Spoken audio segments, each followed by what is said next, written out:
조동연 더불어민주당 전 공동상임선대위원장의 혼외자 논란을 처음 제기한 강용석 변호사는 조 전 위원장이 성폭력으로 인한 원치 않는 임신이라는 입장을 내놓자 앞으로 조동연님 강간범이 누군지 밝히는데 인생을 바치기로 작심했다고 밝혔다.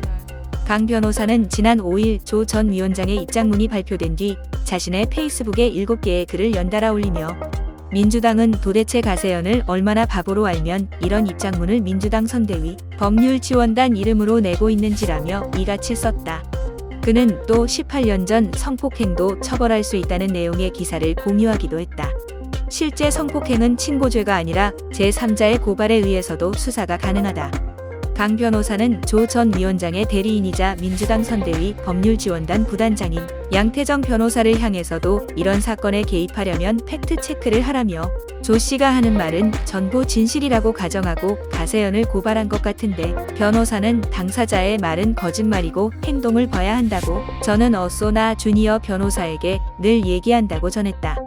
그는 또 조 전 위원장에 대한 신상털기를 비판했던 조국 흑서 공동저자 권경애 변호사와 진중권 전 동양대 교수에게도 만일 조동연 건에 어설프게 아는 척하면 앞으론 가만히 있지 않겠다고 경고하기도 했다. 앞서 권 변호사는 그의 거짓말은 이미 사적 영역에서는 대가를 치렀다. 남편으로부터 이혼을 당했고 위자료도 물었다며 즉시 항복했으니 이제 그만 놓아주고 있자. 강용석 같은 자는 기억해 두어야 한다며 조 전 위원장의 혼외자 논란에 대해 비판적 입장을 견지했다. 앞서 조 전 위원장은 이재명 민주당 대선 후보의 1호 영입 인재로 정치권에 입문했지만 혼외자 의혹으로 지난 3일 사퇴했다. 논란이 처음 제기되자 더불어민주당 측은 전혀 사실이 아니다. 법적 대응을 하겠다고 밝혔지만 보수 성향 유튜브 방송 가로세로 연구소가 조 전 위원장 자녀의 유전자 검사서를 공개하면서 조 전 위원장은 사퇴했다.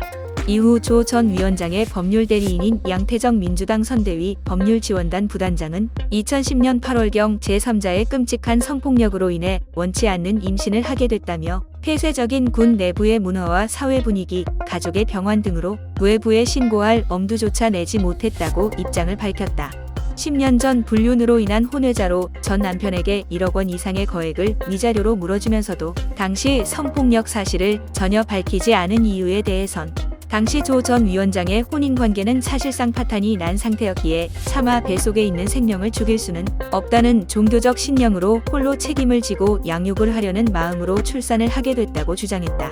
조 전 위원장의 자녀와 차영구 전 국방부 정책실장이 연관이 있다는 가로세로 연구소 주장에 대해선 전혀 관련이 없다며 허위 사실로 피해를 입은 차영구 전 정책실장 역시 가로세로 연구소 등에 대한 형사 고소 등 법적 조치를 빠른 시일 내에 하겠다는 의사를 밝혔다고 했다.